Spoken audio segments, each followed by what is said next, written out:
I'm so mad at you right now. I'm so mad at you. Mad at you. Ow! My shoulder popped a few times. No, my elbow. See, this is why you do rockets and not the human body. I don't know my own body parts. The hammer's connected to the arm bone, and the arm bone's connected to the pelvis. What? We're off to a great start. Yeah, here we go.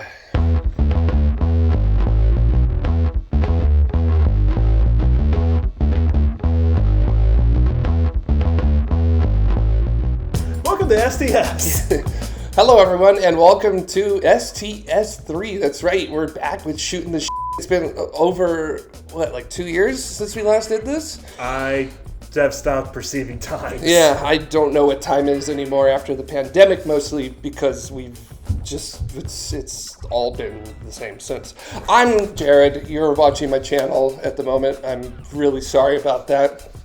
But you probably know me a little bit better from the youtube.com/TMRO or Tomorrow the Spaceflight channel, but also I have my own channel where I do this show, STS, Shootin the where I bring on people that I find particularly interesting and like to just talk to them about whatever we're going to talk about for the next, I don't know, hour or so. Yeah, what's up? I was saying people that are interesting and me. Yes, and my good friend Blake Calvert here. Blake, glad to have you back. Always glad to hang out with you. So far, we are 3 for 3 on having you on the show, and you're my best friend. Just so that everybody knows, we've known each other for quite a long time, at least over half of our lives. Yeah. With that, so yeah, and if anybody ever says nepotism doesn't get you far, look at this. You're on a YouTube channel with dozens of subscribers. Yes, dozens. Yeah. So I'm glad we're already off to a great start, upsetting everybody on the show. What's the first thing you want to talk about today? Like, what are some interesting things that you want to talk about? Should we talk about what happened just before we started filming? Like, what specifically? We almost had a second Johnny Rockets incident here. So. Yeah, we don't have to cover that. Okay, that's fine. If you don't know what the Johnny Rockets incident is, I think it's in STS-1 when we talk about that. So you can go find out what we mean by pulling a Johnny Rockets. But just know one almost happened, and it was my fault again. I'm sorry, Blake. And it was at my house. Yeah. Sorry. I didn't mean to. Many matches have been lit. Yeah. All right. I do want to talk about Oppenheimer, specifically the film bro response to it. What's the film bro response been to Oppenheimer? Well, it's very much like with most Christopher Nolan movies, like, oh, this is such a masterpiece, and it's a commentary on blah, blah, blah. But, like, one thing in particular, like, people say, like, oh, this is Nolan apologizing for making superhero films popular. And I'm just like, bro, I get it. The Dark Knight trilogy was good. But Nolan isn't the reason why the superhero film genre is as big as it is. No. If I had to pick, at least in like modern day, when it got massive, it would probably be in the early 2000s when we got Blade, Spider-Man, and X-Men all within quick succession of each other. Yeah. That would be like a good spot for it to line up and kind of... Yeah, at least with like modern superhero. Like, yeah. You can you can make an argument with the original Christopher Reeve Superman movie. Yeah. And then the Michael Keaton, Tim Burton Batman films, as well with that. Yeah, but there was a new formula established in the early 2000s. Yeah, that really just like CGI filmmaking technology was really catching up to like, oh, now we can pretty much do stuff you see in comic books. Was it though? Because that is my biggest gripe about most modern superhero films now. Or actually, I have two really big gripes about most modern superhero films. One, formula. The formula is just like it is followed to a T so much now that you know exactly what's going to happen at what point in the film down to the minute. Yeah, there are very few superhero films nowadays where you can like actually have a bunch of curveballs being thrown at you. It's formula driven, and it annoys me to no end because it doesn't need to be. Yeah, that is a very fair and accurate criticism of. I feel like the last really big kind of curveball was the end of Infinity War, where they just said, "Yep, half the cast are dead. Yeah, see you all in a year. Yeah, bye everybody. See you in 12 months." So yeah, there's a little bit of one. Yeah. Slight curveball there. Actually, you know what? I feel like, save for the Spider-Verse movies, they're pretty dang formulaic and samey. I do also want to say that with Infinity War, you knew the Endgame was coming. Right, exactly. So there was really no stakes in it, if you will. I still remember... I just remember reaching the end of Infinity War and half the superheroes going away and everything. And I just reminded myself, they'll be back 2 hours into the next film. No worries. Yeah, I mean, that's true, but so... No worries. But still, like, remember the initial response. No worries. I still remember, like, the initial response was like, well, that was different. Like, they really went through with it. But also at the same time, they're coming back, whether you like it or not. Yeah, that was a big discourse leading up to it, like how they were going to be coming back. Like, yeah. But yeah. Anyway, you were also saying like movie magic. So, also the second one is a tremendous reliance on CGI nowadays to do just about everything. I literally saw a screenshot from that latest one with Nick Fury in it. The Invasion one, whatever it's called. Where he is sitting, so Samuel L. Jackson is sitting in a chair. That is actually from Winter Soldier. Okay, so I don't care. It's from something. But there is an explanation for. Okay, explain it to me. So first of all, let me just say, in case anybody hasn't seen it, I've seen a screenshot of Samuel L. Jackson as Nick Fury sitting in a chair, and it's a green screen background, and his gun, which is supposed to be a shotgun, is basically like a prop that has green on it, so that way when they're going through the CGI process, they can actually turn what he's holding, which is not a gun, into a shot. I think it's supposed to be a shotgun is what he's supposed to be holding in it. And I find that, so you got to explain this to me, because just seeing that enrages me to no end. Okay. As somebody who likes practical effects in their filmmaking, prefers practical effects in their filmmaking, regardless of what it takes. If that meant that Christopher Nolan had to blow up Nevada, or New Mexico for Oppenheimer, then so be it. Okay. Which, by the way, he did. Okay, so... Okay, I think you know what we're talking about. Like, Winter Soldier, he's sitting in the room, and it's sort of like a side-by-side. One of them is like, looks like he's just sitting in a living room holding a pistol. Something like that. But yeah, there is... I will grant you, the whole having him like a stick instead of like an actual prop gun thing, that is a little much. That's stupid. But the reason, like, you see on the green screen and the other shots, that was actually for reshoots. Oh. So, like, when the actual principal photography portion, like, he was on an actual set, but do, like, actual, like, financial or just Samuel Jackson being able to travel during that time, they just set up, like, a quick screen thing so he could just sit in the chair, hold the prop, and just redo the things that need to be redone. Oh, okay. Cool. It's still in front of a green screen, and it drives me absolutely nuts. I mean, that is probably... I'm not expecting you to keep your set around for 6 to 9 months in production, right? Again. But at the same time, it's ridiculous to throw everything in green screen. Like, if you ever... Like, you watch a documentary about how the Marvel film is made, and, like, those massive set pieces that they have aren't. They're big screens. They're all acting in front of big green screens. With everything there, and it drives me up a wall because it affects. It's lazy. Does it save money? Yes. Does it save time? I don't think so. I wouldn't say it was. And I would argue it also affects the performances of performers as a whole. So okay, again, those are all just saying. valid. Those are all perfectly valid and understandable points.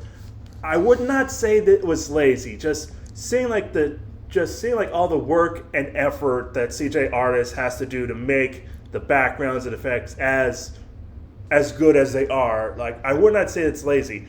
I would also say production companies have forced them to crunch. Mm-hmm. Yes. Yeah, give them time to do they need to do and do it well. Mm-hmm. Yeah. And I also, like, there are, like, some things where it's like it would be otherwise impossible to do practically. Like, again, going back to Marvel movies, I cannot think you could do Thanos practically. It would be difficult. Wasn't at the end of the first Avengers film, momentarily Thanos was in it in the credits, right? That screen, the moment, that stinger that just momentarily had Thanos there. I don't think that was CGI. I think that was I think that was makeup. If not, someone in the comments will correct me. Yeah, because this is the internet. I'm pretty sure it was CG. Like, there was CG elements added to it. I will say. If I could just say this, because you did bring up an unbelievably excellent point that I just do want to acknowledge, which is that CGI work is art. There is real artistry in it. Again, I meant it's more lazy to decide that we'll just do it in post, as opposed to trying to solve the problem right there on the set. So I don't want to offend any CGI artists that are watching or anything, because the work that they do is absolutely amazing. It is art. It is incredible what they can do. But at the same time, there's a lot of it in the Marvel movies where you look at it and you go, oh, that's CGI. Yeah. So, it's not like if I go back and I rewatch the original Jurassic Park, which is 30 years old. Oh, yeah. And I could at times have a difficult time actually trying to figure out what's CGI and what isn't. Yeah, and I think part of the reason at least for Jurassic Park is like, back then it was still very limited to what they could do. So Spielberg and the whole crew had to work within the limitations of the technology at the time. I was going to say, and there was a lot of things that they did that were very smart about it too. Like when they used it, there were certain types of lighting that they had involved in it, and certain types of set pieces that were around that allowed them to actually add on to the realism of it. So okay, I will say that I will say this, possibly I feel like the best way to do CGI, at least with CGI characters, is what they did with pretty much any Andy Serkis performance, honestly. But specifically Andy Serkis in the Lord of the Rings trilogy. Mm-hmm. Yeah. I feel like, is it a little weird to work with a guy in a suit covered in dots? Probably, yeah.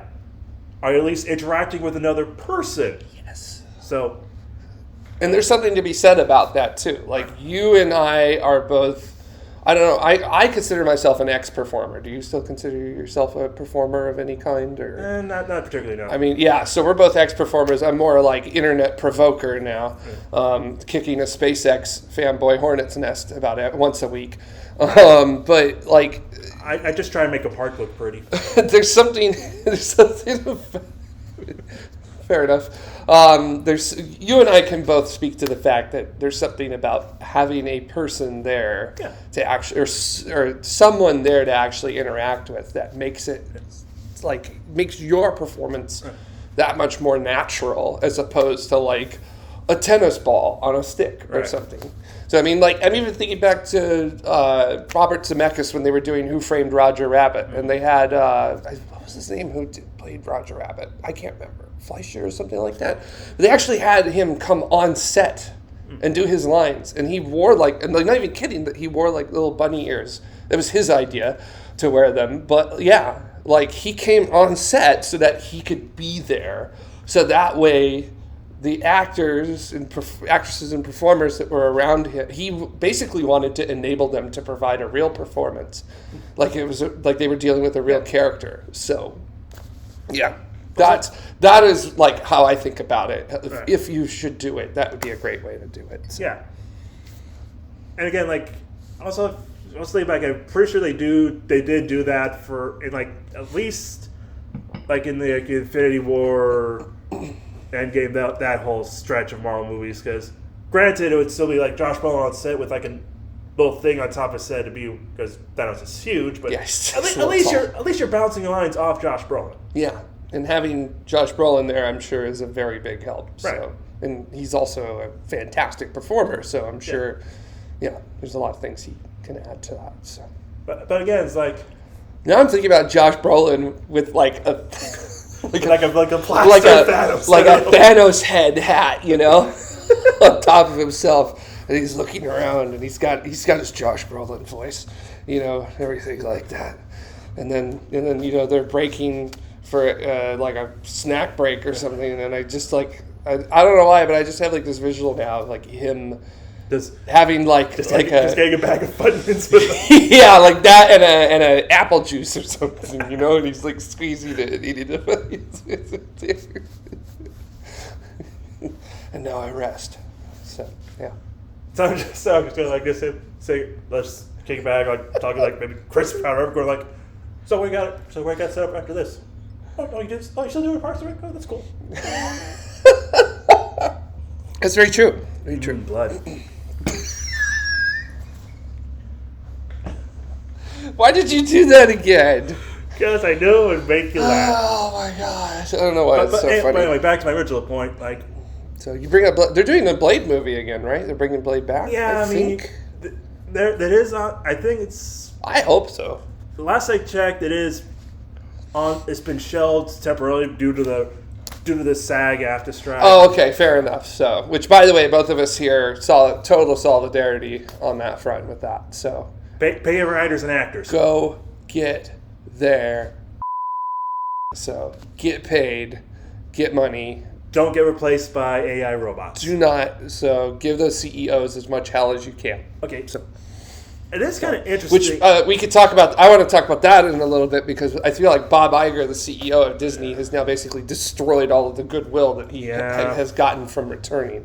So good job, Bob. You can really tell that. Here's the real difference between this strike and the WGA strike in the 2007, 2008. Mm-hmm. We are in post-social media world, and I feel like executives don't understand the power of optics.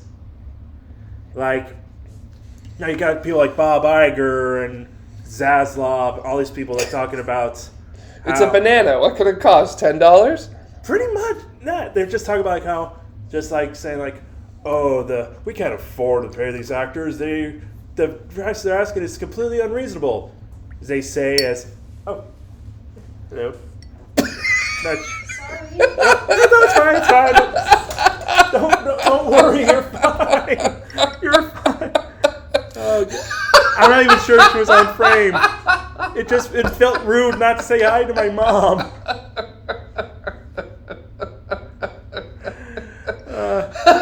I hope you keep that. That is staying in. So, great. I'm going to have to give your mom royalties because she just appeared. As you should. So, that happened, something just like that happened on Star Trek 4. Did you know that? Okay, which one was Star Trek 4? The whales one. Ah, right. So, yeah. So, there's that one scene when they're... Uhura and Chekhov are asking about where the nuclear vessels, they're in Alameda. And they have that one chick that she stops and they go, where are they? Where are the nuclear vessels in Alameda? And she says, I'm not exactly sure. I think they're in Alameda. So the thing about her, at least as the story goes from what I've read, is that morning they had to shut down a certain street in San Francisco to shoot it, and her car was there, and she didn't know to move it, so it had gotten towed, and she was trying to find it, and the crew found out about that, and word eventually got to Leonard Nimoy, who was the director on that one, about it, and he felt really bad for her, so he paid to get her car back and everything like that, and then he's also like, hey, do you want to just walk on as well on the film? Like, let's make your bad day like a really nice day, okay? So they did that, and then she goes on camera, and she says, I don't know where they are, period. I think they're in Alameda, period. And you and I both are I'm saying period because I know that you know, which is that when you say two lines, guess what? You get paid more. Yeah, you get paid more, and you get to become a part of SAG. So guess what? SAG. Yep, she got her. That's how she got her SAG card. And she wasn't even a performer. She was just some hapless San Franciscan. I wonder. San Franciscan, Friscone, Sure. Frisconian. Sure. Anyway. So yeah. Anyways. Okay. There's your little. There's our Star Trek bit for this episode. That actually makes me wonder. Like, did she have a friend who was working actor who told her this, or did like one of the extras, or did even Leonard Nimoy himself say, "Listen, if you get 2 lines, you get paid a little extra"? As far as I know, it was entirely random, and then her stopping to say her lines also was nobody's. It wasn't even really her idea. It was just something that she thought to do in the moment. Like, how would someone in 1980s San Francisco react to people asking them where are the nuclear vessels in a very heavy Russian accent, which I'm sure in the mid 80s was like not a big deal, right? under the Reagan era administrative policies of that time. Yeah, I bet that wasn't a big deal. So anyway, back to what I was. Yes, please. So anyway, you have all these studio executives talking about like how, the writers and actors, the prices they're asking for is completely unreasonable. They say in their private billionaires retreat that they got via private jets, plural. Yeah, or their yachts took them out to their island that they own. So. Or the fact that just earlier this week, Universal pruned all the trees around their studios, so picketers would have to be walking without shade in the middle of a heat advisory. Yeah, and I just want to, and that's evil. That's like some villainy kind of stuff. Again, they don't understand optics. Like, not this time. There's a way they could handle all this stuff without looking cartoonishly evil. Mm-hmm. In 07, 08, like you said, because we're in a post-social media world, everything that you do, in terms of, if you are a public figure, everything that you do is documented, I guess is a nice way to put it. Yeah. There really is no, at least as a public figure, you do not have privacy. Exactly. So whether that's ethical or not, that's a great question.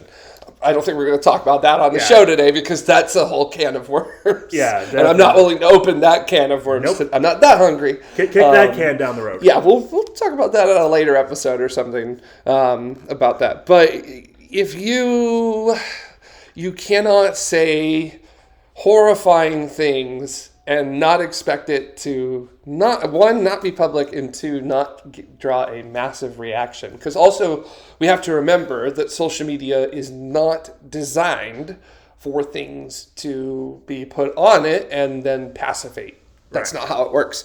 Social media and the algorithmic things that they use on social media very much are based on human psychology, and there are much larger reactions out of people from negative inputs as there are from positive inputs. Right.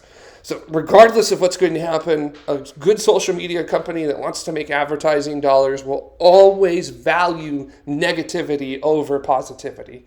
That's just how it works. You want to make money? That's how you do it. And regardless of what anyone says, whether it's do no evil or anything like that, trust me, they are. So that's exactly why we're doing this show on a social media company. Anyways. Inversely, though, somebody with a good sense of optics, great guy Danny Trejo. Yes. Who just earlier today was seen handing out water to picketers. Yep, and that is right up Danny Trejo's alley. Yep. And I love Trejo, and I really want to go to Trejo's Tacos at some point one day. We should do a trip. I had Trejo's Tacos. They are delightful. Mm-hmm. Yeah, from what I've heard, are they vegan? If I remember correctly, I believe there's a vegan option. Gotcha. I'm not sure about his donuts. Gotcha. So yeah, I forgot there's tacos and donuts. So yeah. So good stuff. Yeah. That man is a national treasure, and he's good. Yeah. Everything. He's one of those people that like everything he touches is gold. I just think it's hilarious. He's been on at least 4 different Muppet-related projects. one one of the most prolific people in terms of Muppetry, I guess. Muppetry. At least in recent years, yes. Excellent. I love that. I really do love that. And my favorite, and my absolute favorite one, is the first time he's been on the Muppet Show. It was on the movie Muppets Most Wanted. Mm-hmm. And in that movie, Kermit gets his identity stolen, literally, by an escaped Russian criminal frog. And because this frog looks so much like Kermit is thrown into a gulag. What? A Siberian gulag. I shouldn't be laughing about this. But and Siberian gulag with various prisoners, Ray Liotta, Jermaine Clement, Danny Trejo, and it's run by Tina Fey. And there's this great scene at the end where Tina Fey is walking down the hallway saying goodnight to all the prisoners. And at one point she just says, "Good night, Danny Trejo. Good night." Oh, that's good. He's such a good person. I love him. So. Also, there's actually this really great story about, like, a behind the scenes story about that movie, where at the time Danny Trejo's father had recently passed. Mm-hmm.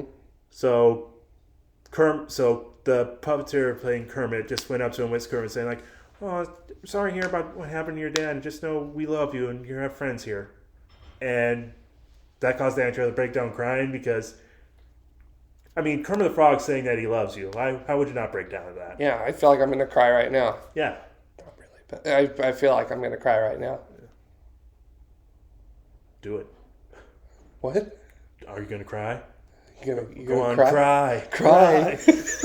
Cry, you little big baby. I was going to say, speaking of yachts, a couple weeks ago, or maybe like a month ago or so, Orcas were starting to get a little upset about boats and things, and they were starting to, like, rip the engines off of boats and even go after boats to sink them.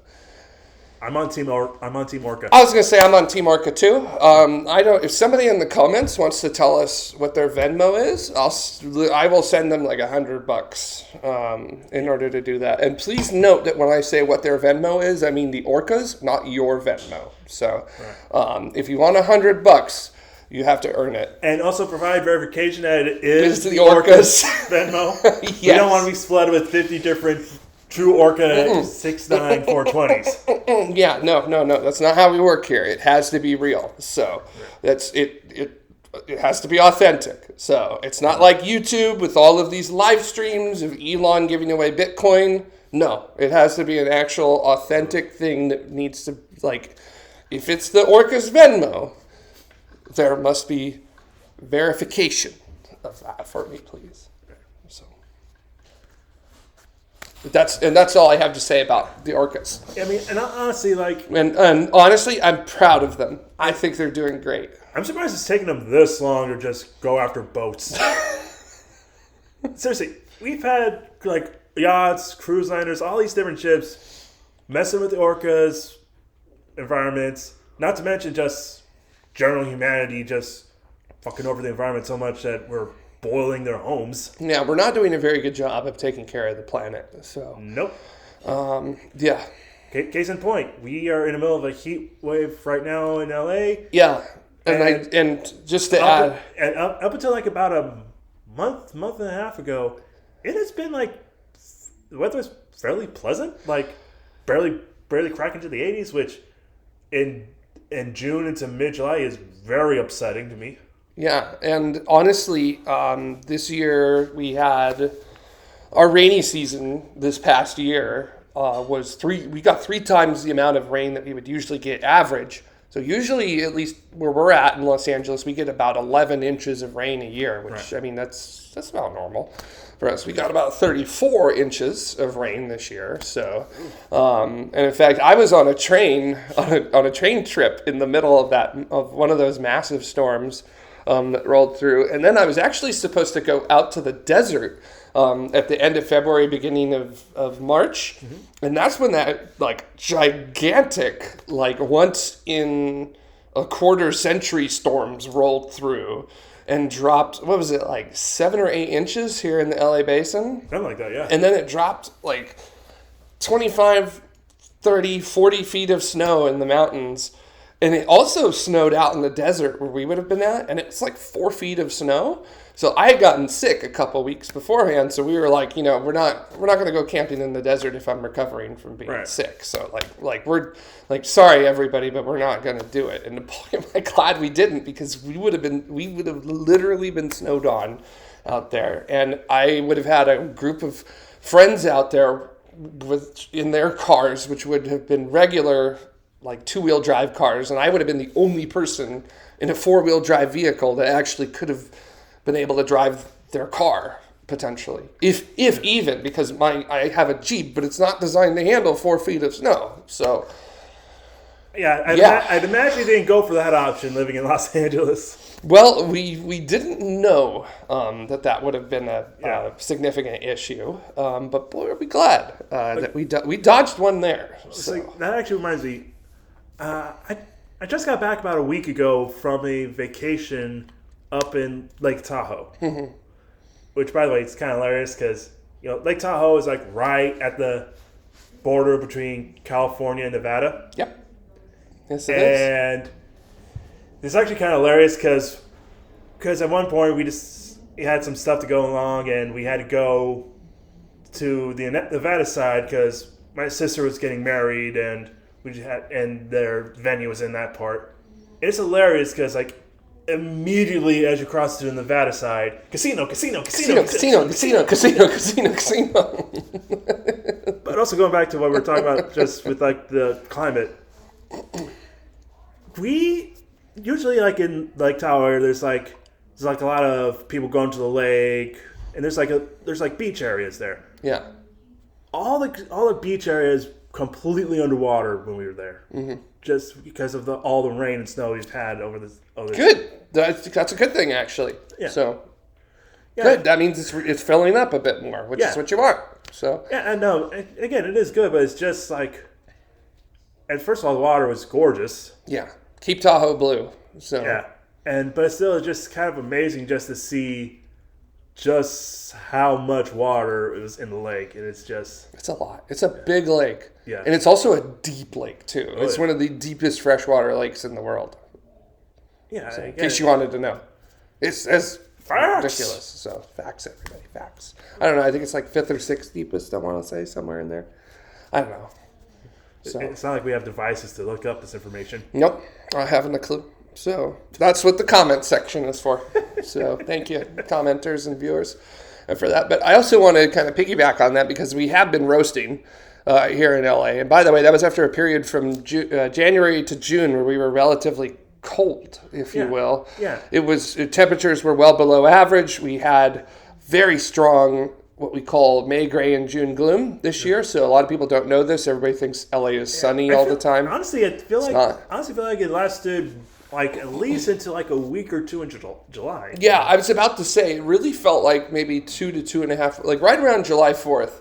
Yeah, so America, right around July 4th, somebody in LA turned the heater on, and nobody's been able to find the knob to turn it back down. Right. They broke the knob off after they turned it up. And usually it just cools back down around mid-October, but this year, yeah, we'll find out as to what happens. And I think the thing that's been really wild about this is that it'll get hot, but then it'll usually just come down and it'll be warm. Right. Above comfortable, but it's warm. Right. It's it's not bad. But you definitely aren't gonna spend all of your day outside. Right. With it. It's not like now where it's I'm staying inside, and I'm not intending on going outside at any point today. Yeah. So. Yeah, it must be nice. Yeah. So sorry. At least your stuff is in the morning.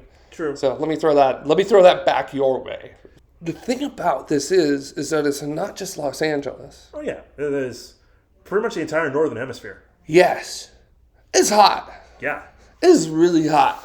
We had the hottest June on record, by the way. Yeah. On globally record for the planet. So in case anybody didn't think climactic change is occurring, it is. Okay. And specifically anthropogenic climactic change, which this is a channel that believes in science. So guess what? It's our fault. Yep. So, I feel like... anyways, I'm going to go drive my Jeep around.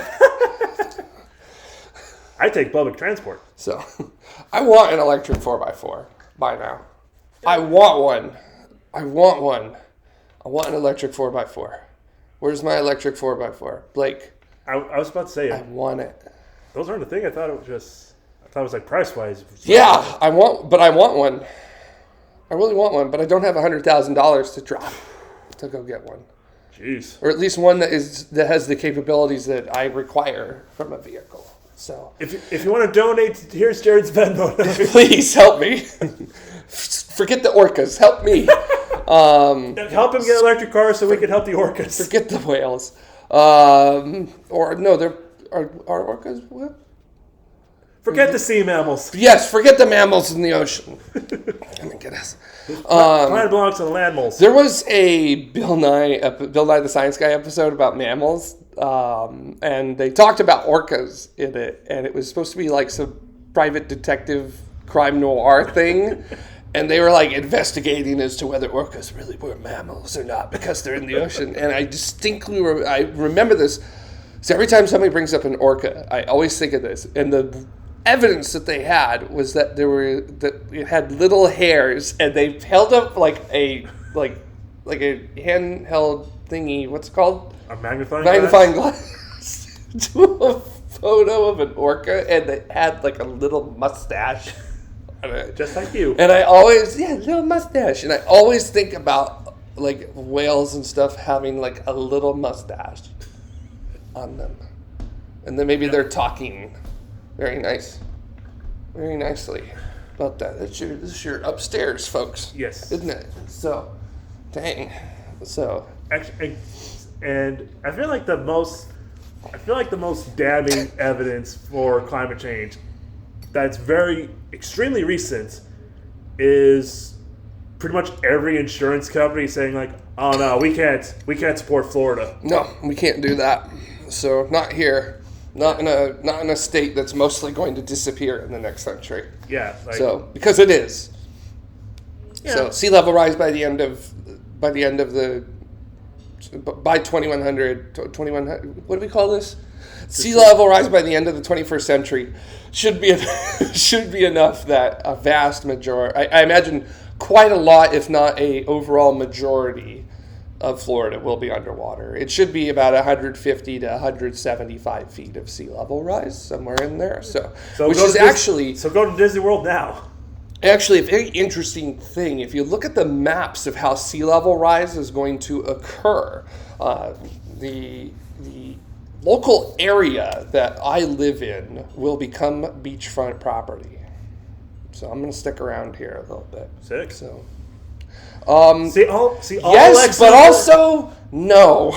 All Lex Luthor had to do was wait about a century, and he would have been good. That's with 2 degrees Celsius of temperature rise, which 2 degrees Celsius of temperature rise would require us to stop essentially at this point, it would require us to stop all greenhouse gas emissions now. So, which is not going to happen.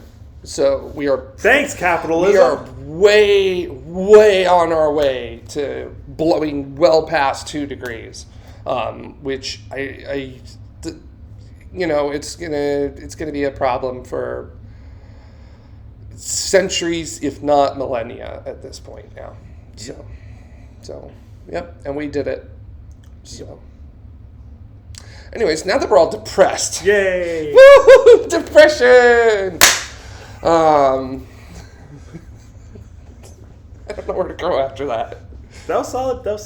That was a good leaning in 10 to make that happen. That felt pretty nice. I suddenly don't feel depressed because of how good that 10 was.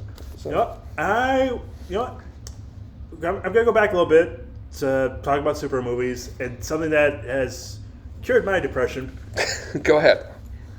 We have seen some backstage pictures of the Deadpool 3 production. That was in production up until the strike. Mm-hmm. And I got to see Hugh Jackman in a yellow and blue Wolverine costume. Wolverine is my favorite superhero. I bet you're very happy. And Hugh Jackman, besides the height, you nerds, has pretty much embodied the character. Not only am I giddy to see a proper live-action interpretation of that suit, I'm also happy because that would mean that in the near future, there is a high chance that there's going to be a walk-around Wolverine in Disney's California Adventure. Ooh. I am this close to having my childhood dream Disney day happen. And you already had a little bit of that with that one time we met Chewbacca. Oh yeah, met Chewbacca, flew the Millennium Falcon, and rode Space Mountain on the same day. Yeah, and I want to point out too that when you met Chewbacca, you both actually had a conversation with each other. I speak conversational Kashyyyk. Yeah, go ahead. Let's hear some. Okay, my pronunciation might be a little off. Okay. It's very nice. Very nice. What did you say? Where's the bathroom? The Ronto Raps aren't agreeing with my stomach. Speaking of Johnny Rockets, the bathrooms at Galaxy's Edge.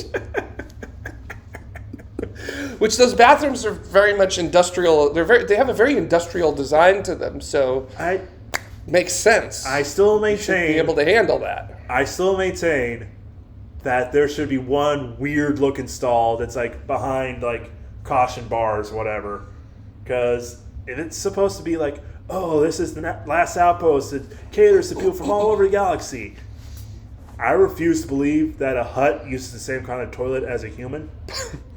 I refuse to believe that most aliens would look anything like humans in any way.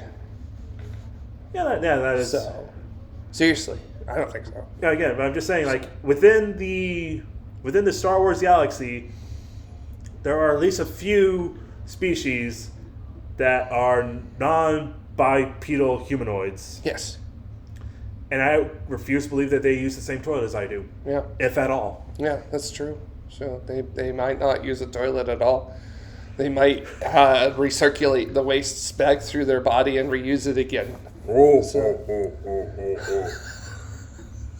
Sabuzi pata doo-doo. That was some Huddies. What did you say in Huddies just now? I recycle my doo-doo.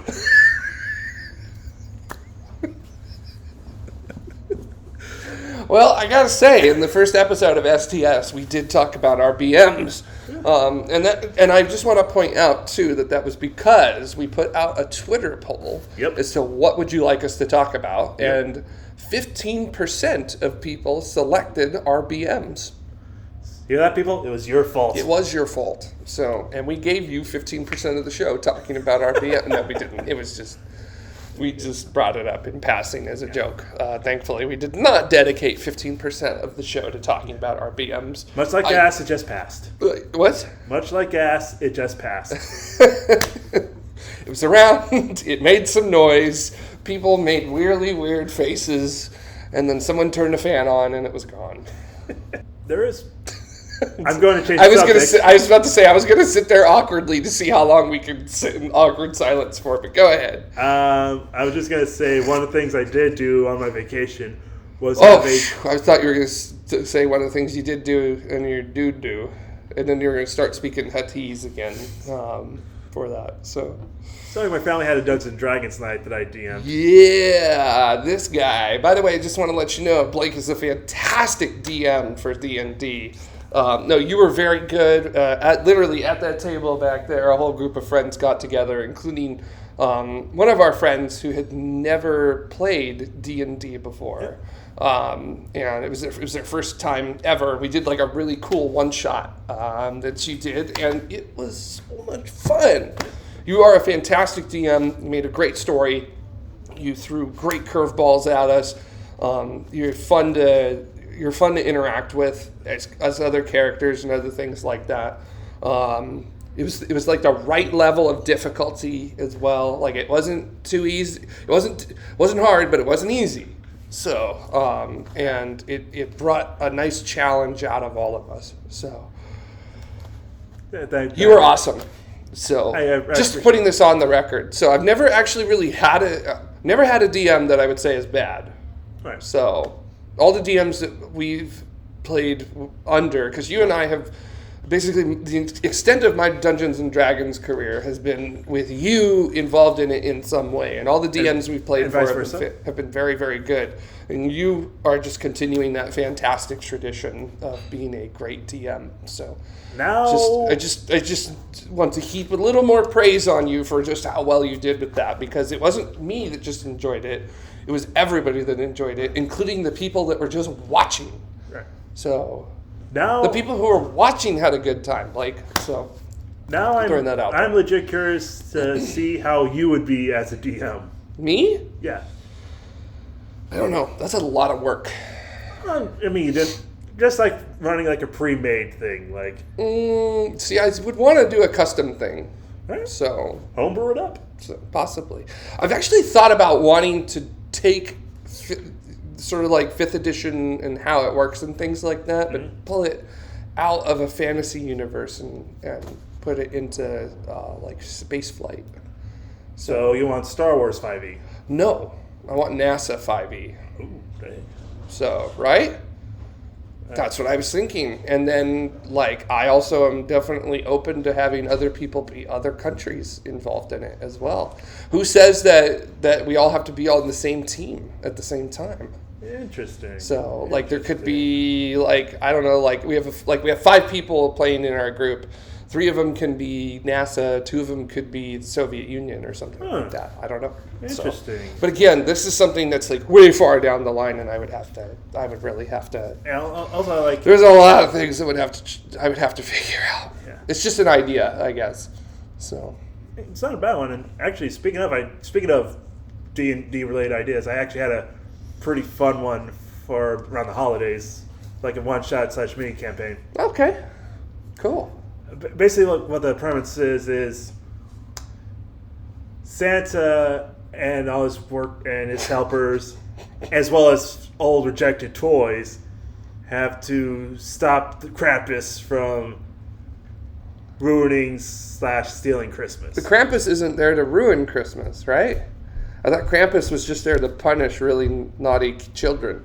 Well, yeah, and just, again, like you take... Like maybe the power goes to Krampus's head. It's pretty easy to take a creature who's so folklore as, yeah, I beat children and turn them evil. Fair enough. and I have like all these, like basically like I would like do like reskins various D&D creatures into like toys. Like I have a Theodore Barbarian, emphasis on bear. A changeling that's actually a potato head. Okay, that could work. And you're putting thought into this. And this one, and a normal person who's a warlock and their pact whatever is a Jack in a box. And this one I just came with today because I was baking my brain in the sun while listening to the Critical Role podcast. Is a character I call MLB, or My Little Barbara, a mid to late 2000s attempt to combining My Little Pony, Barbie, and the Twilight books. It's a centaur werewolf creature that lives in a pink house. Yeah, and has like a little red Corvette mark.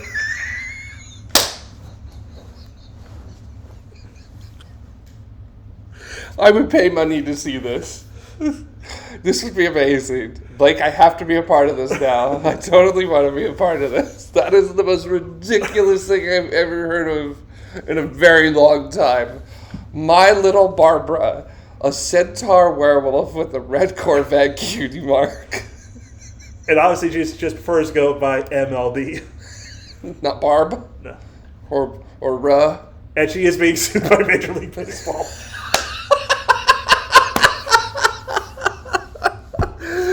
This fantasy universe. I came up with that last bit. You have this fantasy universe where Santa and Krampus are real, and there's werewolf centaurs that have Corvettes. and baseball is still a thing. Well, it takes place in modern times. That's the thing, though. It takes place. Oh, I love it. Okay, so wait. I love baseball. So it's you're another fine, thing too. You're fine with it's extra funny to me because I love baseball. You're fine with so a much. strange Barbie, My Little Pony, Twilight hybrid creature, but the fact that that exists in the same universe as baseball is too much. Oh, it's not. It's perfect. That's what I'm telling you. It's amazing. I gotta be honest, I just came up with that MLB suit thing just a second. You have to include that. You have to include that. Like, Major League Baseball has to be like somebody from Shadow Realm Evil, like another parallel dimension or something. So I'm just imagining Steinbrenner, specifically from Seinfeld, just saying, George, I gotta be honest, we gotta get that Yukimoto kid. He has a Millennium Puzzle. I need it. I can lend you at least one Egyptian God card. I got two, but I'm going to spare the one. Like, killing me with this idea. This is great. I'm loving this. You have to, and then Steinbrenner has to be running MLB in this D&D universe. I honestly do not expect Steinbrenner to show up. I swear to God, right? It'd be like, it's funny to me just because you're including something that is real in a very clearly not real universe, right? Yeah. It's like if somebody was like, how would I say it? Like if we're running like a 5th edition D&D campaign in some sort of far-flung fantasy world, and then there's a side quest where the characters have to go to the World Cup, and they have to get messy to do something at the World Cup. You know, like that. It feels extremely out of place, but if you could pull it off, my God, like what a testament to your abilities as a DM. I gotta be honest. So, gotta be honest. I'm liking this. Thinking going down. There's actually like a bit of an inspiration from the Dimension 20 live play show, where like it's totally a lot of fantasy elements. Like there's sorcerers, druids, paladins, stuff like that. But it takes place in contemporary New York. Okay, that's cool. And the big bad evil guy of it is Robert Moses, who is a lich. And if you know anything about Robert Moses, that makes perfect sense. For those who may not know anything about Robert Moses, please explain. Robert Moses was this land developer / city council person in like late 19th, early 20th century New York. And he was responsible for a lot of the infrastructure, freeways in the city that also came to the price of mostly minority neighborhoods. Pretty racist, just generally bad person kind of guy. And again, I'm just being very bare bones, probably get a lot of details wrong. Get in the comments. Tell them. Yeah, as always, if something's wrong, get in the comments and tell us. We're happy. We're happy to be corrected. Just know Robert Moses was not a good person. Yeah, overall, not a good person. Right. So, yeah, not a good thing. So very much like if you based something in California here and you had a like mission system in it, like that was not a good thing. So, but like that was a lot of very horrible things happened because of that. So, but you remember when we got taught the mission system in elementary school, right? Yep. It just made things so much better for everybody, right? Yeah. Yeah, it sure did. Right, buddy? Yep. Yeah. Yeah, it was just like when the Pilgrims came over and met the indigenous peoples. Everything was just fine. Or how after the Civil War, everything was just peachy. Oh, it was hunky-dory for all. So finally, freedom and equality for everybody. It didn't take it's still not there. Yeah. Double check your teacher's work, kids. Yeah. So, yeah, make sure... also, go to reputable sources. Yes, that's what... Cannot stress this enough. Yes. Yeah. If it's check your school district and what they're teaching. So Yeah. if it's historically inaccurate, but it is how would I describe it? If it's historically inaccurate, but it makes the leadership in charge happy, that is. there could be a significant discrepancy between what actually happened and what didn't. But basically any historical event that says, and the white people showed up and everything was just fine, double check that. Probably didn't happen that way. Yeah. So not at all. So probably for us, but not for not yeah. Well, no, it didn't. That's not how that worked at all. No. So depression. yeah. Well, as the saying goes, history is written by the winners. Yep. So the people who are subjugated in history are not the ones who end up getting to tell their stories. Yep. As often as they should. Yep. So there you go. That is our wisdom for you for this episode. And that's also, at this point, everybody in Florida who's watching is now turning off the stream, which is fine. Everybody in Florida doesn't have insurance. Yeah, they can't have the stream on. No. So, because this could be a very dangerous stream. So we are farmers. We are out. Kind of hard to make that word. We are farmers. We're out of this hell state. We are farmers. Nope. There it is. There it is. I like that one. Yeah, I like that one. That's pretty good. Allstate. Yeah, their slogan is in good hand. You're in good hands, or was it? I think so. That could be Allstate. We're dropping you. Allstate. These hands are dropping you. These hands, your drop. We could also say Allstate. Our name does not reflect where we actually are. So that could be one. Bit of a thing. So yeah, because they're also doing that here. Some companies are also doing that here in California as well. I know State Farm has dropped the ability to have house insurance or homeowners insurance through them here in the state of California because of wildfire threats and things like that. Yeah, that tracks. It's not even earthquakes. Like I would have expected them to be like, yeah, y'all got earthquakes. So, because whenever the next one happens, it's pretty much going to be like every house in Southern California is going to have some level of claim for insurance. Yeah. With that there, so. Oh, that actually. Speaking of, it's going to be a fun couple of months after that. Actually, a couple of years after that. Yeah. So you just remind me of something. We can rebuild the freeways finally. So you just reminded me of something. So The Flash came out. Oh my God, I have seen some clips from that movie, and it is off the charts wild. I saw that clip the other night of the babies falling out of the building and the Flash going after what they called the baby shower. I saw. Okay. I watched like this one. Why? Okay, I saw this one review because there's a reason I could. Because this movie has been in development for so long, you can actually pinpoint where in the script a certain superhero trope or film is really popular. Like with the baby scene, you'd be like, "Oh, yeah, that's probably when Deadpool was really big." But there is like one thing I want to say about that scene. Just one? Hold on, one? This is my biggest gripe. I can forgive a lot of stupid things because of just because of the garbage production history of that film. I can forgive lots of things. There were a lot of things that happened with that film. I just want to know one thing. Why was everything orange? Oh.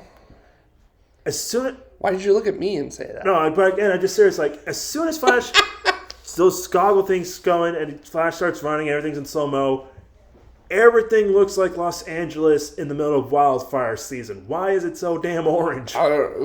Blake, I don't know if you know this, but when you slow down time... They've gone to orange. When you slow down time... I don't know, I got nothing. I was about to say, is that before or after you go to plaid? That's before. Okay. Well, plaid is all about speed. Well, So plaid is speeding up, while orange is slowing down. Right. So okay, that tracks. Yeah. They could have done the Star Trek, the original motion picture, whatever they called it. Yeah. The first Star Trek movie where they had a slow motion scene in it, and they had like. Wait, I thought that was the whole movie. What did I just shut the f up? Because I like that movie. Beeger. It's so like. It's an original series episode that they just drug out for 2.5 hours. So And that was his biggest flaw. yeah. Not the dragging out the plot of a series, just making it 2.5 goddamn hours. I started watching some original series because my San Francisco partner Tracy is a huge Tracy and their wife are huge Star Trek nerds, which means that I am now becoming a huge Star Trek nerd myself. The original series episodes are really great for that like 45 to 58 minute long block that they usually occupy. Right. 2.5 hours. That's really long. So I still do think that's a really cool idea of a space probe achieving sentience and saying it wants me to bring knowledge back, so let me just grab everything on my way back and just keep it within the 90 minutes to 2 hour frame. Yeah, but anywhere between there. Hey, it was the 70s. It was the 70s. They had 90-minute movies in the 70s. Shut up. Come on, everybody post Star Wars was trying their best to do what they could with that. So, right? Same year as Star Trek the motion picture, we had Moonraker. One of the most balls to the wall, insane James Bond movies. Like this movie does not make any sense at certain points. And it was because it was going to space. So we gotta put James Bond into space. I'm still waiting for him to fight Jason. So who, James Bond? James Bond, Jason in space, let's go. Who do you think should be the next James Bond? Oh, that's an interesting question. Yeah. I feel like they have to be British, obviously. That's like one of the overall things. I mean, I want to say Idris Elba, but I know he would face hell. I think he's also said that that everybody on social media just even getting offended at the idea of him. I think he said that he would be honored to play it, but he doesn't feel like he could live up to what it's like. He says, I forgot what he said about it, but he said it was basically like, I'm not cut out to be a James Bond. I cannot be that nice of a person, I think is how he said it. So, which honestly, I never pictured James Bond being nice. James Bond isn't supposed to be nice. So, because maybe the Roger Moore movies. If you actually read the Ian Fleming novels, he is not a nice person. He's a total dick. A horrible person. He will shoot you in your back. So, there's no honor or charm amongst him in the books. Yeah, look, he is an assassin through and through. He just does it on behalf of the government. So that's why I always like Daniel Craig's Bond, because I felt like he actually had what Ian Fleming's Bond had, which was sort of this understanding of, this is my job. And I'm not a big fan of it, but at the same time, my loyalties are where they lie. So, okay. Oh well. Yeah, I'm sorry, I just threw this one on you. No, I'm just saying. This is not our usual discussion that we have either. My frame of British actors is limited to Doctor Who and Harry Potter. So I got a very limited range of British actors to pick from. It's fair enough. Well, we've got since Oppenheimer is even with my limited range, think about it now. I think maybe Radcliffe could do a decent job. Daniel Radcliffe could be a good Bond.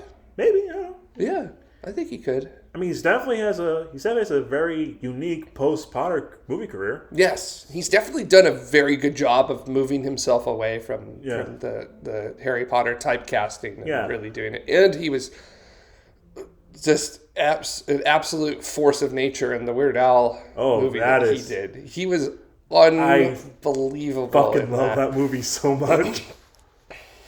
Just the idea. Spoilers for a movie you can see for free. Spoilers. Actually, you know what? Spoilers. Pause the movie. Spoilers. Pause the video now. Spoilers. Go to the Roku channel. Spoilers. It's free.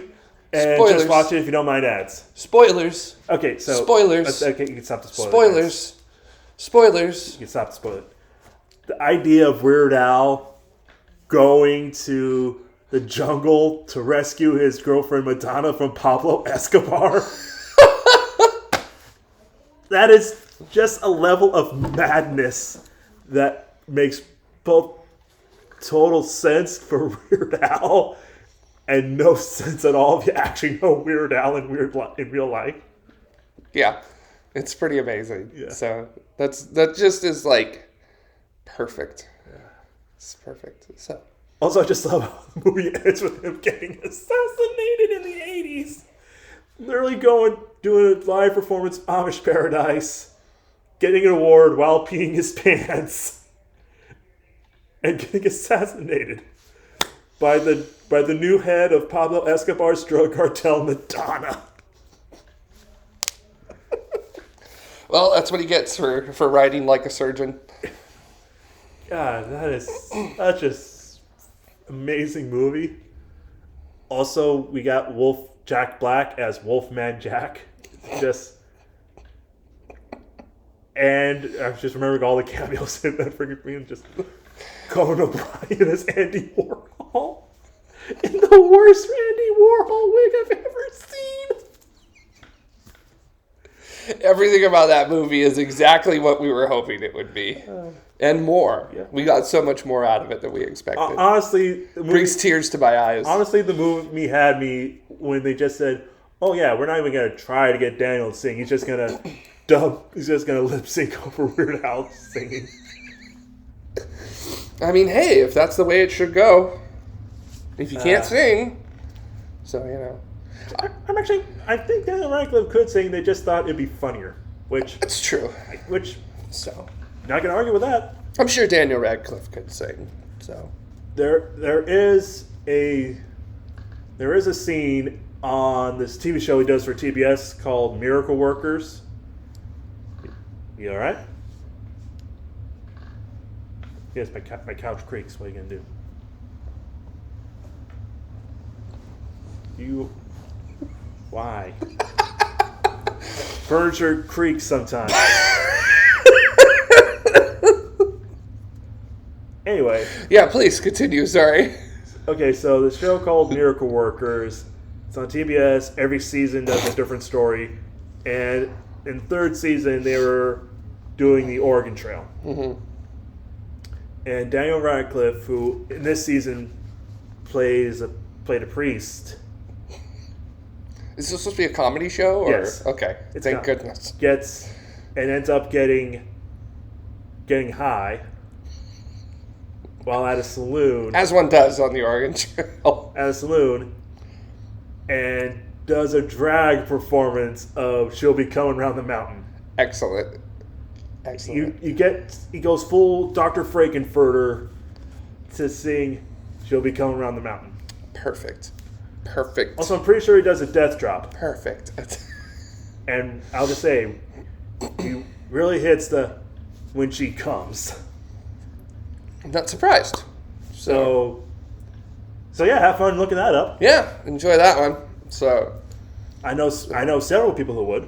Yeah, I definitely would. So I've been to a multitude of drag shows before, and it's always a good time. So yeah. So always have your dollar bills ready to go. So and if it's child appropriate, bring them. Nothing bad's gonna happen. Yeah, exactly. I mean, most of them, it's like they don't allow people who are under 18 in. Yeah. So and the ones that do are perfectly safe and fine for children. Yeah, and I mean, I've been to ones where you have to be 21 or older to go to it. So yeah. So anyways, I like drag shows. You like drag shows? Never been, but I don't see why I wouldn't. Okay, guess what? We both have now been banned in Florida. So The moral of the story, drag kids aren't going to do anything bad to your children. Yes, that's right. So, in fact, statistically speaking, the parents are more likely to do something bad to their children. Yeah, the parents or the leader of your church.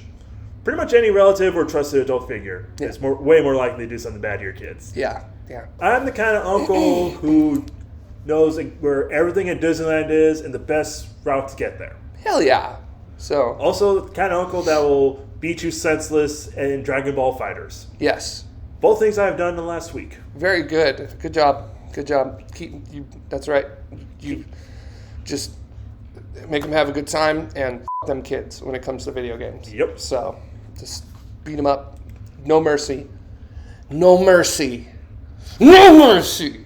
Speaking of video games, if you want to see a live stream of me beating them up, let us know. Maybe beating me up at video games, might I add. So, or real life. We'll see where that goes. So, I mean, if you do that, it's at your own risk. So, I've trained. That's not what I'm talking about. But anyways, I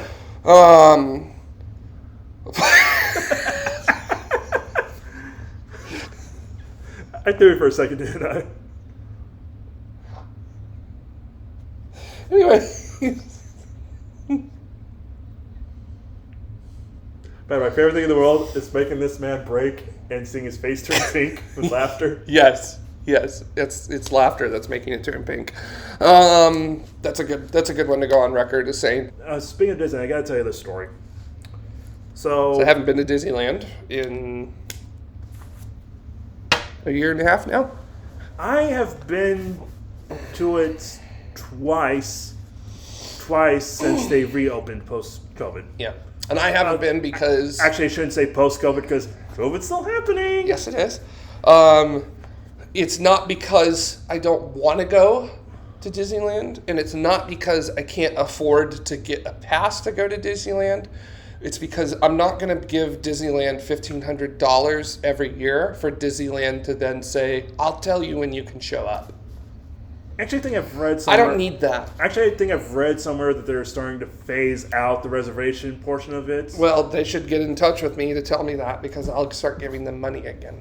And again, lots of money. Again, I can't confirm or deny that, but I'm pretty sure I heard somewhere that they, at least in the near future, phase out the gotta make a reservation first. Mm-hmm. Yeah. I'm pretty sure that was probably a big, like a Bob Iger walking into the office and being like, first things first, people. But also, Bob Iger is right now, so he's... Yeah, doo-dooed all the goodwill he's built up. Yeah, he did. And as you would say in Hadith, he has... Yeah. What was that in Hadith, by the way? Bob Iger is doo-doo. Oh, okay. A lot of it is doo-doo related in Hadith. I feel like that would... I feel like that would be a very big part of their culture. Yeah. I don't know why. So, but it feels like anytime in science fiction there's a worm-like entity, their doo-doo is a very big deal. Like in Dune, I was just about to say, we're literally having a war over worm so, anyway. Or Tremors. Not so much, but anyway, so... Or Beetlejuice. You're just naming movies that have worms in it, aren't you? Shut up. They're like Babadook. Dune? What? At the end of Babadook, they feed them worms. They feed the Babadook worms? Yeah. Okay. Not sure why, but anyway, like gay cultural icon Babadook eats worms. Yeah, but no. I mean, it makes it. There's cross culture. There's sprinkling of cultural crossing there. Actually, look, Dune, no. Tremors, and Beetlejuice. The worms are all in sand of some kind. No. But actually, going back to what I was saying, like you might actually be onto something because of silkworms. Like silkworms produce silk, and that's a commodity that people are selling. So true. I mean, you might be you genius, you. You might be onto something. But so I need to go eat a bunch of silk. And I will gain incredible properties that will allow me to physically and mentally destroy Sting with just my voice. I'll just I'll literally just say a whole bunch of things. So you're McLaughlin and not Chalamet in Like, this? I'll literally just be like, macaroni and cheese! And, like, Sting will split in half. So... No, that's it. That's not the only way he'll spring in half. That's true. Anyway, so back to the story. So, which I would never do that. I would... Sting is... I love... The Police is one of my favorite bands. It's the only Police I like. So, they're yeah. So, I'm not kidding about that. The Police really is one of my favorite bands. I actually went and I have seen Sting before. He was doing a tour with what's his face, Paul Simon. Huh. So and it was great because me and my partner at the time, we were like the youngest people at that concert by at least like 25 years. Yeah, that definitely tracks. Like, everybody was falling asleep during Paul Simon's parts. Again, that totally tracks. Sting was, like, jamming. I mean, Paul Simon was good, too, but he's also, like, Paul Simon, so, like, it's not really up my alley, but, like, at the same time, cool. I got to see him perform. I mean, that's not nothing. Yeah. And then they both came on at the end and played together, and, like, it was great. So, and everybody woke up again, so... Like I was, so as I was, sorry, threw you off there a little bit. As I was saying, like last week, right after, it's shut the fuck up. Anyway, so I love how we went from like I was trying to tell a story from how to say poo-poo and huddies to Dune to Sting to. Anyways, go on. So please tell me about your Disneyland story or whatever, wherever we were at. I don't remember. Yeah. So, okay. So last week, after my family went back to their various homes after the Tahoe trip, my brother who lives in Kansas decided to stay down here in Southern California for a couple more days just to connect with some friends. Just, trying to enjoy this old place we grew up in. Yeah. And one of the things to do is we all went to Disneyland.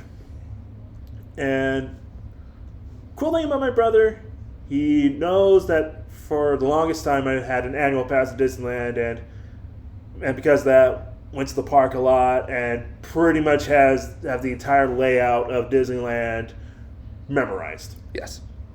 So he came to me, said like, oh hey, I haven't been able to go to Galaxy's Edge because he's been living in Kansas, so he didn't really have enough time when he's down here to visit it. And that's like, to him, that's the big new thing that he hasn't checked out yet. Yeah. Not even that big. He's not even that big of a Star Wars fan, but he's like, oh, it's this big new thing. I've heard a lot of cool stuff's in there, so I'm going to check it out. Yeah.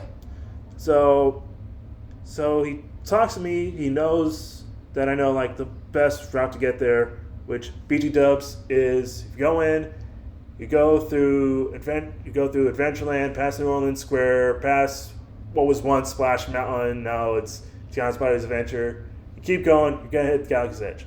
Mm-hmm. So anyway, so he knows I know the park. Take him there. We hit up the 2 rides that are there. They have a great time. Mm-hmm. And everything else is like, because everything else it's more or less the same as when he was growing up, so he knows where everything else is that he needs to go.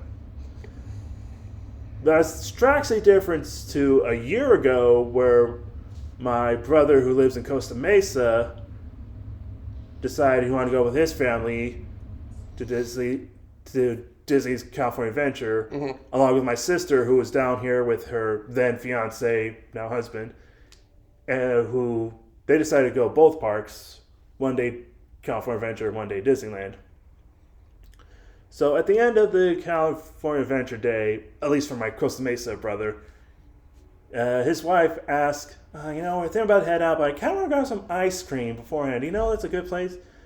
I wonder where we could get ice cream that's like on the way out. And we were in Pixar Pier, right between the credit coaster and the Ferris wheel. Mm-hmm. And again, knowing what I know, it's like, just keep going down this way, follow the path. You're eventually going to hit the Abominable Snowman's mm-hmm. ice cream hut. They'll set you up right there. Yep. It's like, I don't know, I'm going to check the app. And I was thinking, do you not know how I spent the majority of my free time for a good 5 to 7 years. It was like at the park. Granted, this was after Avengers Campus opened, and that's still a bit of a blind spot for me in terms of layout. Mm-hmm. But everything else in that place, I know. And I know, so just the fact that she would immediately go to the app instead of just trusting that I know what I know, just really got under my skin. And by the way, this was my sister-in-law, not my sister. Probably clear that up. Yeah. Meanwhile, next day, I met up with my sister and her now husband, and they's like, okay, so I meet up with them over at Haunted Mansion, and it's like, okay, so now that you're here, really want to go to Galaxy's Edge. Which way to go? I was like, oh, yeah, we just keep going down this path. We'll hit it right away. And just the fact that my family actually knew what actually believed that I knew what I was talking about, just feels validating, you know? Yeah, well, it's not just because you like know what you're talking about. Right. There's vouching that can happen. Right. So, because like we went to Disneyland together a lot. Pushing on triple digits, I'd have to say. Yeah, like we went to Disneyland at a regular frequency that the amount that we saved just from the parking, from the pass covering parking, like handled a year of payments for the pass in like 2 to 3 months. So that sounds about accurate. Yeah, and then also that discount that you get with it on like food and merch and all the other stuff as well was really, really nice to have. Yeah, I remember that. I remember those days. Those were the days. Also, speaking of post-lockdown Disney, I would say the biggest middle finger is their Genie Lightning Lane system. Mm-hmm. Where you have to pay an extra $25 to $30 to have access to what was once Fast Pass, but now Lightning Lane, which, in case you didn't know, was free with admission. Yeah, Fast Pass was all just about coordination. But however, the additional charge aside, it is way more efficient just to open the app and select what ride you want to get a Lightning Lane pass to instead of going to the kiosk in front of the line, scan your ticket, get a little thingy to tell you when to come back. Again, I would say it's way more efficient. Just be like, okay, just get a fast pass for Space Mountain. Yeah, okay, we'll check back in about 1:30. Yep. I imagine that's very, very nice. I don't know if I'm going to fork over $25, $30 in order to do something like that, because I'm a very patient person, and I'll stand in a line all day if I have to get on my favorite ride. So again, it's perfectly reasonable. Mm-hmm. Yeah.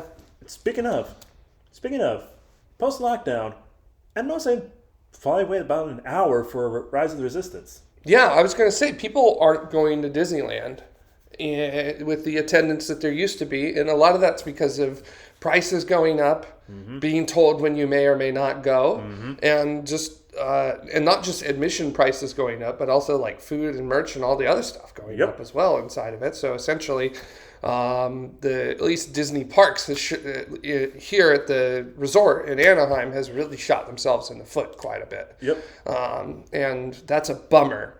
Yeah. Because things were at capacity just right as the pandemic was going to start. I still remember because my birthday was like 2-3 weeks before they announced that.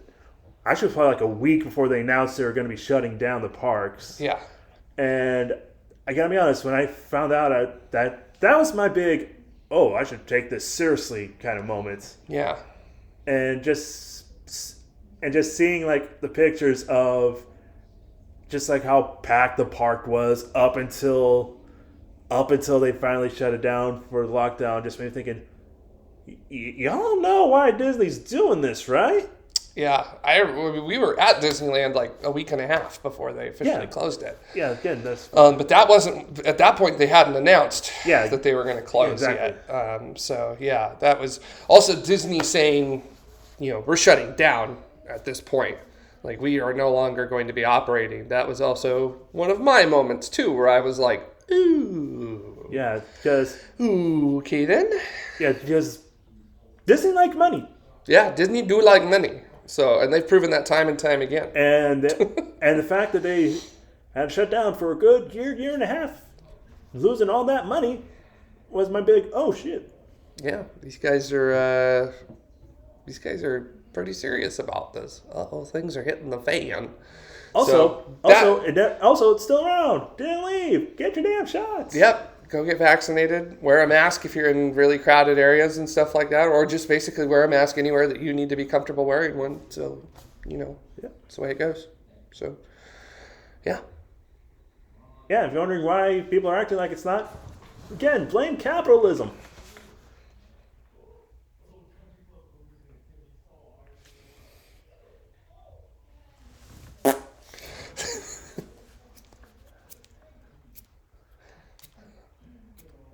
You're trying to start a spark? No, isn't this sign language for pooping? I don't know. I can't remember. I think this is. Sorry, you just reminded me of this old Aziz Ansari stand-up bit. Is he an okay thing to talk about now, or? I mean, what? I don't remember the tea on him. I remember there was some, but I don't remember if it panned out or not. Just kind of, from my understanding, he's got like way too pushy on what he thought was a date, but the person he was with did not believe it was a date. Yeah, it was. Again, I could be wrong, could be way worse, but that's just my bead. That's just my recollection on the whole situation. Mm-hmm. But anyway, the bit was, he was talking about, like, it is ACL related, but he was talking about how you tried to distract me when I'm trying to do some goddamn time for your goddamn show. I'm trying to keep the ball rolling on this thing, and you're just playing with your thumb. If you're going to do that trick, at least do it well for the audience. That's why I'm not doing it for the audience, because I'm not very good at it.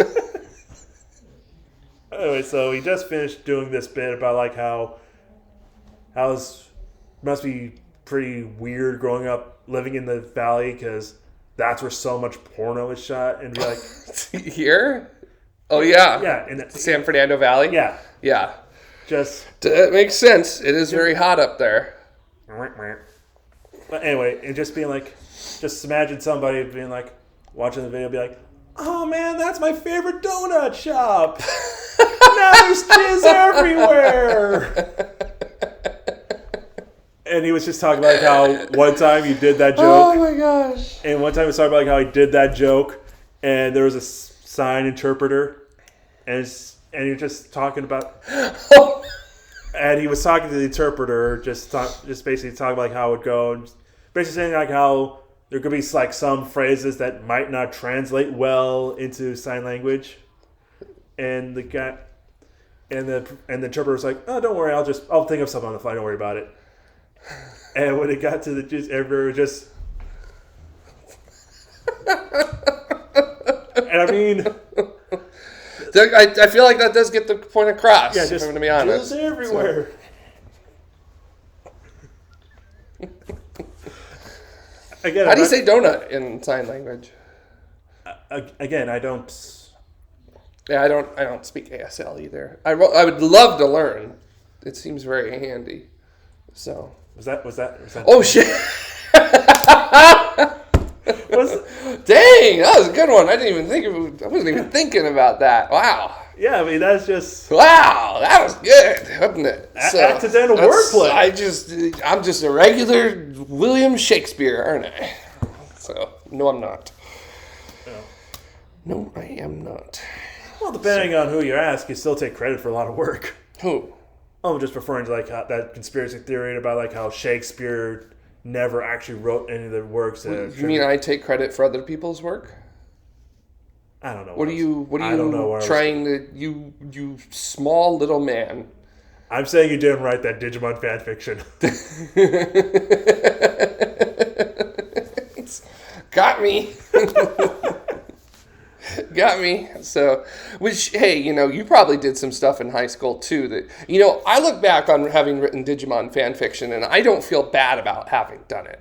So there were plenty of other inept teenagers that did exactly what I did. Yeah. So, which is exactly why I'm going to do it again as an adult.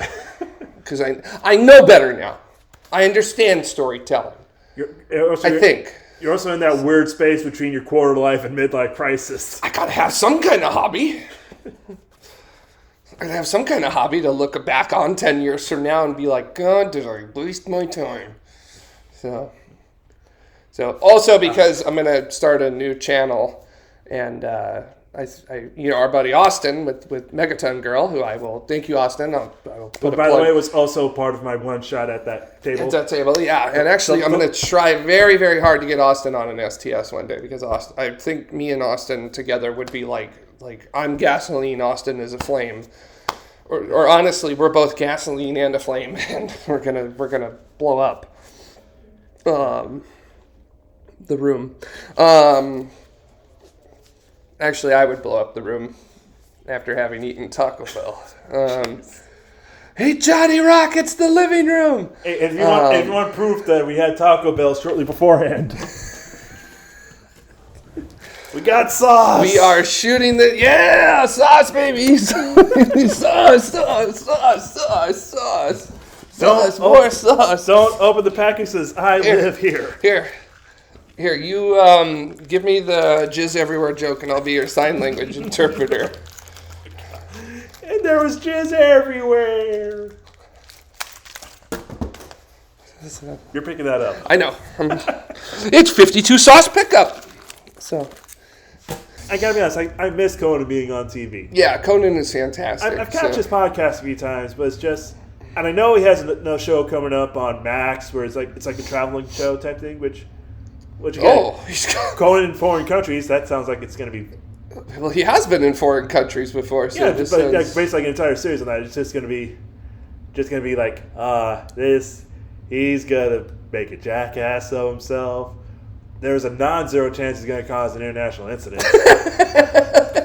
That's true. But also, we don't know. We might see a reunification of Ireland, for all we know. So... But we'll find out when the strike ends. Well, we've got the Irish reunification of 2024 coming up next year, if Star Trek is to be believed.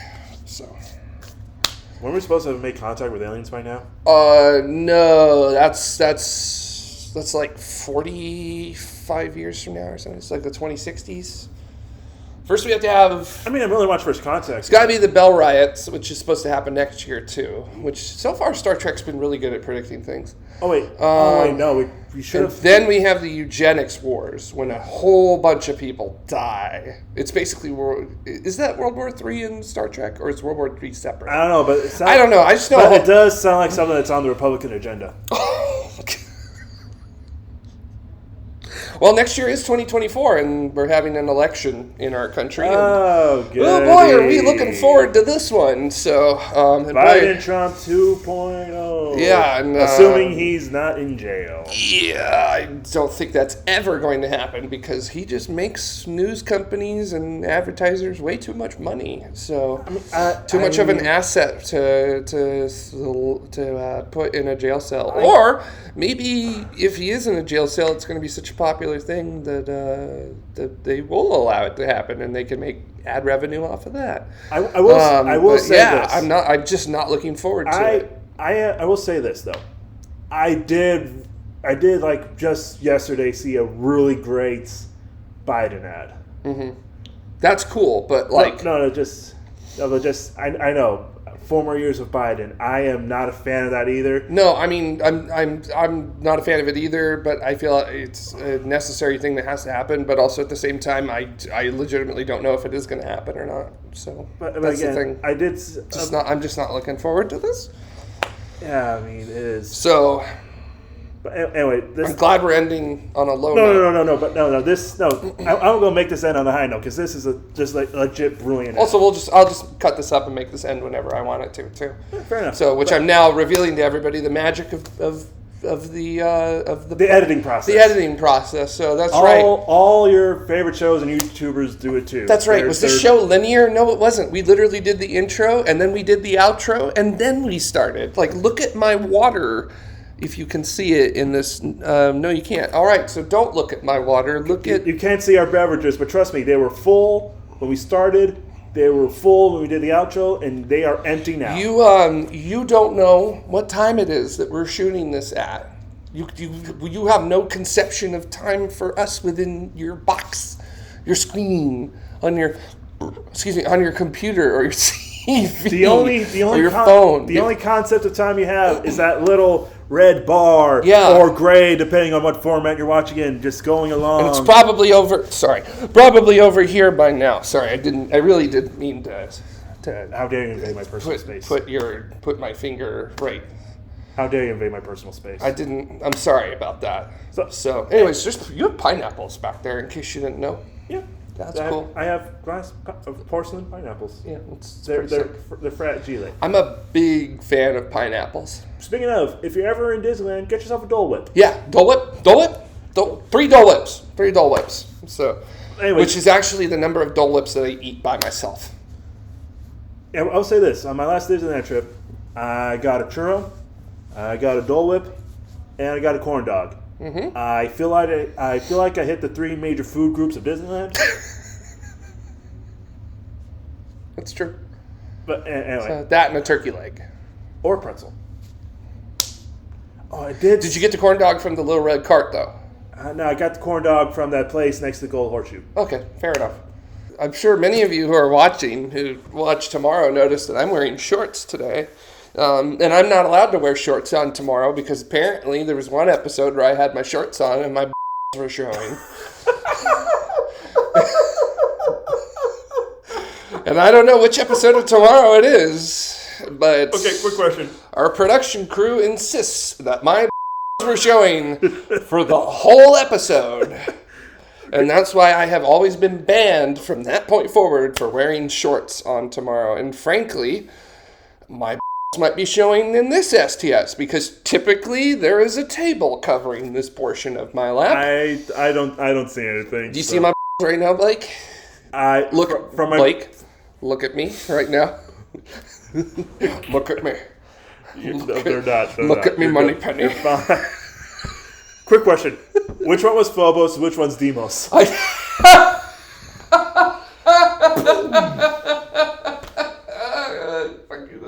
This is a good one. They're both irregularly shaped and eventually gonna impact. Oh, and they're in the close proximity of something that's extremely red. Yes. Yeah.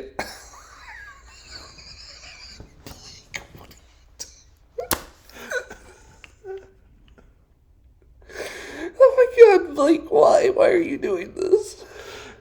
This is good content.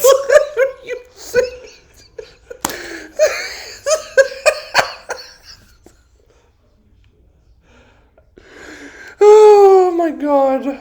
Oh. Why, Blake, what do you think is red? You know what I'm talking about. Say it. Say it. This is like the part in Twilight. Say it. Look, I'm just saying. Say it. I'm just saying my brother had a run-in with some poison oak recently, and...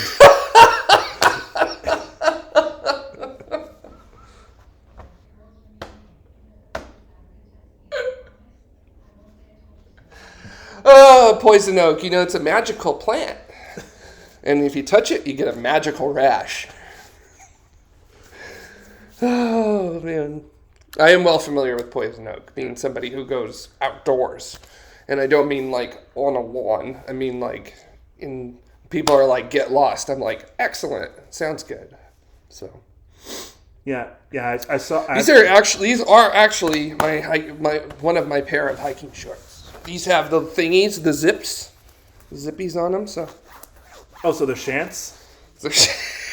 chance. Shorts pants? Pants that turn to shorts. Oh, the audio's picking that up.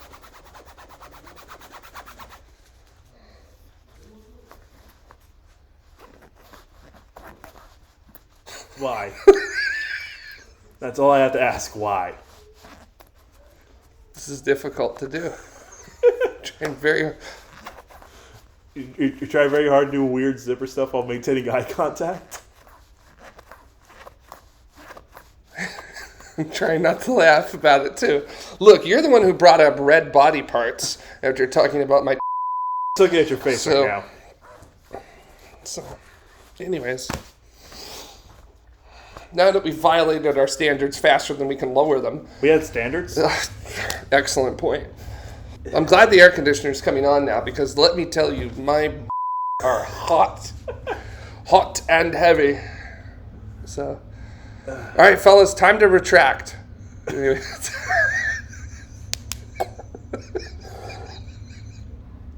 Which is what I should have done on that episode of Tomorrow, huh?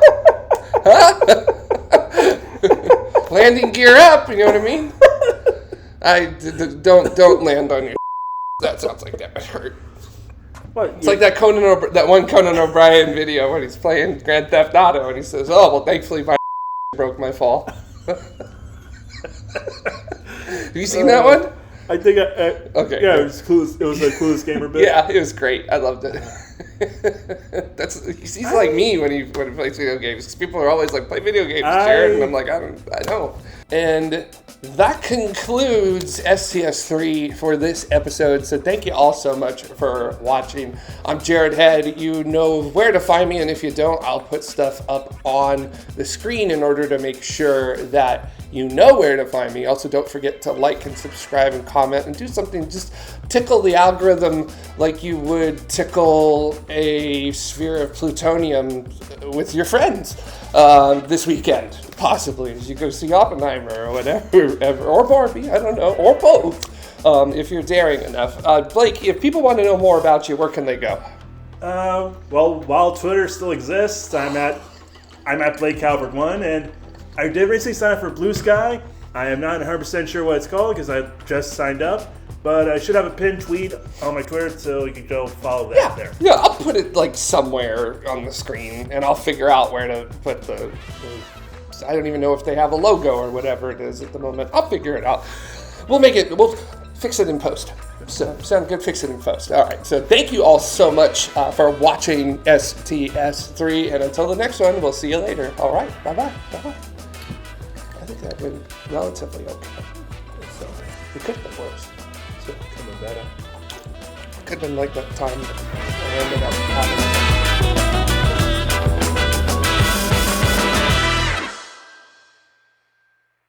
Yeah. All right, now we're gonna do the outro real quick. Okay. So.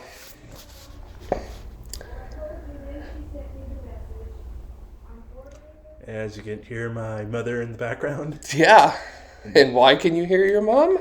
Because she's in the other room. And? She's an Italian grandmother. Yep. I know that. I understand that very well as well. So. Mm-hmm. Drink that water. Get yourself hydrated.